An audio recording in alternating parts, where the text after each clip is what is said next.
ಶ್ರೀ ಪರಂಜ್ಯೋತಿ ಕಲ್ಕಿಯವರ ಪವಾಡ. ಇದು ಬೆಂಗಳೂರಿನ ಭೀಮಿಶೆಟ್ಟಿ ಲಕ್ಷ್ಮಯ್ಯ ಅನ್ನುವವರಿಗೆ ಆದಂತಹ ಅನುಭವ. ಅವರು ಹೀಗೆ ಹೇಳುತ್ತಾರೆ: ಭಗವದ್ ಧರ್ಮಕ್ಕೆ ಬರುವ ಮೊದಲು ನನ್ನ ಮನಸ್ಸು ನಿರಂತರ ದುಃಖದ ಮೂಲವಾಗಿತ್ತು. ಆದರೆ ಅನೇಕ ಭಗವದ್ ಧರ್ಮದ ಕಾರ್ಯಕ್ರಮಗಳಲ್ಲಿ ಭಾಗವಹಿಸುವ ಮೂಲಕ ಆ ಕಷ್ಟಗಳು ನಿವಾರಣೆಯಾಗಿವೆ. ಸವಾಲಿನ ಸಂದರ್ಭಗಳು ಉದ್ಭವಿಸಿದಾಗಲೂ ಮನಸ್ಸು ಹೇಗೆ ಕಾರ್ಯನಿರ್ವಹಿಸುತ್ತದೆ ಎಂಬುದನ್ನು ನಾನು ಈಗ ಸ್ಪಷ್ಟವಾಗಿ ನೋಡಬಲ್ಲೆ ಮತ್ತು ಅದು ಈಗ ನನ್ನನ್ನು ಬಾಧಿಸುವುದಿಲ್ಲ. ಹಳೆಯ ಘಟನೆಗಳನ್ನು ಹೊತ್ತುಕೊಂಡಿದ್ದ ಹೊರೆಯು ಕಣ್ಮರೆಯಾಗಿದೆ.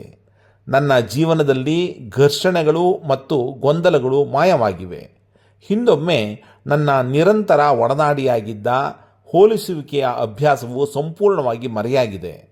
ನಾನು ನನ್ನೊಳಗೆ ಆಳವಾದ ನೋವುಗಳನ್ನು ಹೊತ್ತೊಯ್ಯುತ್ತಿದ್ದೆ, ಆದರೆ ಈಗ ಅವುಗಳೆಲ್ಲವೂ ಕರಗಿ ಹೋಗಿವೆ.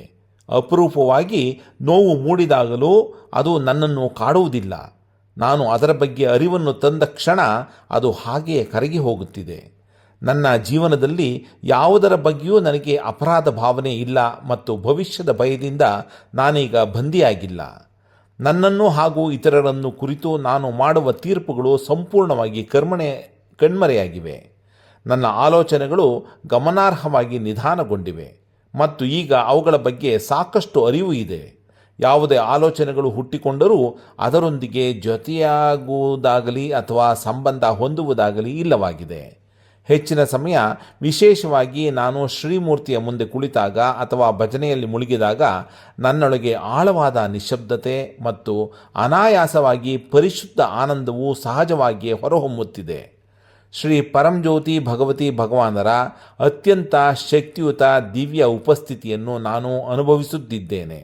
ಈ ದಿವ್ಯ ಉಪಸ್ಥಿತಿಯು ನನ್ನ ಶಕ್ತಿಯನ್ನು ಪುನರುಜ್ಜೀವನಗೊಳಿಸಿ ನನ್ನನ್ನು ಯುವಕನಂತೆ ಮತ್ತು ಉತ್ಸಾಹಿ ಎಂಬ ಭಾವನೆ ಮೂಡಿಸಿದೆ. ಮಾನವ ಕುಲದ ಮೇಲೆ ಮಾತ್ರವಲ್ಲ, ಸಸ್ಯಗಳು ಮತ್ತು ಪ್ರಾಣಿಗಳ ಮೇಲೂ ಪ್ರೀತಿ ಮತ್ತು ಸಹಾನುಭೂತಿಯು ನನ್ನ ಹೃದಯದಲ್ಲಿ ಅರಳಿದೆ. ನನ್ನ ಜೀವನದಲ್ಲಿ ಈ ಅಸಾಧಾರಣ ಪರಿವರ್ತನೆಗಳನ್ನು ತಂದುಕೊಟ್ಟ ಶ್ರೀ ಪರಂಜ್ಯೋತಿ ಭಗವತಿ ಭಗವಾನರಿಗೆ ನಾನು ಹೃದಯಪೂರ್ವಕ ಕೃತಜ್ಞತೆಯನ್ನು ಅರ್ಪಿಸುತ್ತೇನೆ. ಶ್ರೀ ಪರಂಜ್ಯೋತಿ ಭಗವತಿ ಭಗವಾನ್, ನಿಮ್ಮ ಅಪಾರವಾದ ಕೃಪೆ ಮತ್ತು ಆಶೀರ್ವಾದಗಳಿಗಾಗಿ ನಿಮಗೆ ಅನಂತಾನಂತ ಧನ್ಯವಾದಗಳು.